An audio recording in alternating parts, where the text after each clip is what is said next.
Pérou News aujourd'hui, tout ce que vous devez savoir sur le Pérou. L'équipe nationale péruvienne s'est inclinée 2-0 contre la Bolivie, et est dernière des éliminatoires sud-américains. Les grands bastions de cette équipe étaient distraits, ennuyés, timides, pusillanimes. Quel que soit l'adjectif qu'on lui donne, face à une équipe qui n'a rien et qui n'a rien montré, mais qui a fait juste ce qu'il fallait pour garder les 3 points dans le match. Hernando Sil. Et avec cela, l'expression selon laquelle le Pérou est un ressusciteur des morts résonne à nouveau comme lors du désastreux tour de qualification de 2010, où nous avions terminé dernier avec 13 unités. Un seul est à l'abri des critiques. Piero Quispe, Pierrito, comme l'appelait l'entraîneur de l'équipe nationale, a mis l'équipe sur ses épaules dans de nombreuses parties du match et a montré qu'il était prêt à débuter, quel que soit le plan que Juan Reynoso invente. Et c'est un autre point qu'il faut résoudre, arrêtons d'inventer. Plus de changements et le même 11 consolidé. Pensons à ce que nous pouvons faire et non nos rivales. Ce n'est qu'à ce moment-là que nous retiendrons, avec le même entraîneur ou un autre, l'équipe leader. Voilà comment. Pedro Gallese, le gardien péruvien n'a été impliqué dans aucun des 2 buts boliviens. Dans le premier, il a été surpris par le tir puissant d'Henri Vaca. Et dans le second, il n'avait rien à faire, puisque le tir de Ramiro Vaca était bien placé. Aldo Corzo, le défenseur de l'Universitario de Deportes a joué un rôle décent dans le match. Il a bien couvert sa zone et n'a jamais été surpris par un ballon. Le problème, c'est qu'il n'a jamais attaqué, et, lorsqu'il a essayé, il a récupéré le ballon pour commencer un nouveau jeu. Carlos Zambrano, le footballeur de l'Alianza Lima a été le pire du match. Il n'a pas été précis dans les passes, dans les dégagements, le tout sans aucune direction, et non dans les fermetures. Lors du premier but bolivien, il a tenté de couper une passe et a été mal arrêté, ce qui a obligé Alexander Calen à quitter sa zone de manière désordonnée.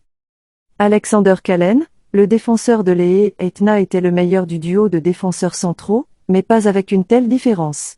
Il n'a pas été tout à fait précis dans les passes de sortie et c'est lui qui a été accroché sur le deuxième but bolivien. Marcos Lopez, son travail sur le terrain est passé un peu inaperçu.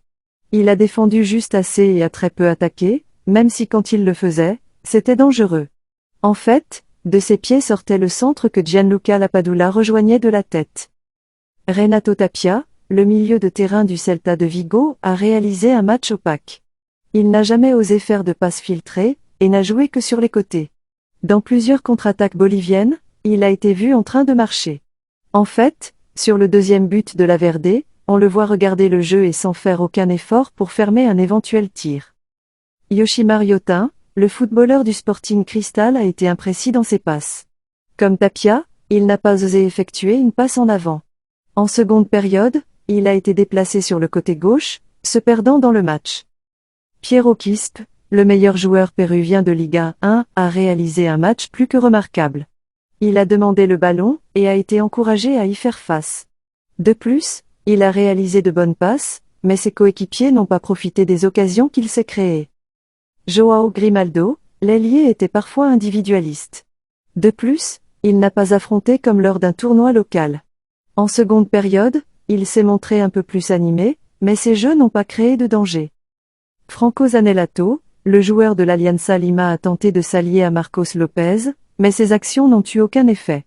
Il a fait un meilleur travail défensif, où il a bien couvert sa zone et soutenu les milieux de terrain. Gianluca Lapadula, l'attaquant de Cagliari n'a pas réalisé son meilleur match. Il n'a jamais trouvé d'espace pour faire une diagonale et dans la seule qui lui restait, il n'a pas profité de l'occasion. Paolo Guerrero, le capitaine de l'équipe nationale péruvienne est bien entré dans le match. Il s'associe à Piero Quispe aux ailiers. Il était sur le point d'égaliser, mais son tir a été bloqué par la défense bolivienne. Brian Reina, l'ailier d'Alianza est bien entré sur le terrain de jeu. Il affrontait et dépassait toujours ses repères. Cependant, il a commis une erreur lors de la touche finale. Quand il devait tirer, il passait, et vice-versa. Luis Advincula, le défenseur, entré comme ailier, n'a généré qu'une seule action dangereuse grâce à un tir du pied gauche. Après, ils ne l'ont pas cherché car l'attaque était soutenue par le secteur gauche. Sergio Pena, le milieu de terrain n'a pas fait de différence sur le terrain. Edison Flor, le footballeur de l'Universitario de Deportes n'a pas non plus fait du bon travail pendant les minutes où il était là. Il a eu peu de contact avec Piero Quispe et a été très absent du secteur droit. Pérou News aujourd'hui, suivez-nous sur Facebook et Instagram.